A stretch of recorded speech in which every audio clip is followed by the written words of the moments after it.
రండిరా రండి. బాగున్నారా బైక్ గారు? ఇప్పటి వరకు నువ్వు ఒక్కడేరా ఈ విధంగా అడిగింది మమ్మల్ని. మీకేమైనా కష్టాలున్నాయా? కష్టాలున్నాయా? అన్ని కష్టాలే. ఏం కష్టాలటనే? నీకేం కష్టాలో చెప్పరా. నేను మా కుటుంబ భారాన్ని మోస్తున్నాను. నేను నీ భారాన్ని మోస్తున్నాను.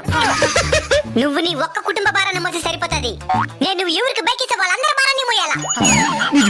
ఈ ఫోటో ఒకసారి చూడండి రా. దాన్ని బైక్ అనుకున్నారా బస్ అనుకున్నారా? నడువులు ఇరిగిపోతున్నాయి మాకు. ఇంత కష్టపడే మాకు టైంకి సర్వీస్ అన్న చేస్తాననుకుంటే ఇంజిన్ ఆయిల్ కూడా మార్చేదిలే. అంటే డబ్బులు లేక తాగేదానికి మాత్రం ఉంటుంది డబ్బులా? మీరు చాలా కష్టపడుతున్నారు పాపం. మేం పాపమే, మీరు మాకంటే పాపం. హెల్మెట్ లేకుండా పోతారు, తలకాయ బెగిలి చేస్తారు. మా తలకాయ బెగిలితే మెకానిక్ షాప్ లో మార్చుకోవచ్చు, మీ తలకాయ ఎక్కడ మార్చుకుంటారు? ఎంతో తెలివిగా ఏవేవో కనబడుతున్నారా. హెల్మెట్ వేసుకుంటేనే బైక్ స్టార్ట్ అయ్యే మరి ఏదో ఒకటి కనిపెట్టండి. జై హింద్. జై హింద్.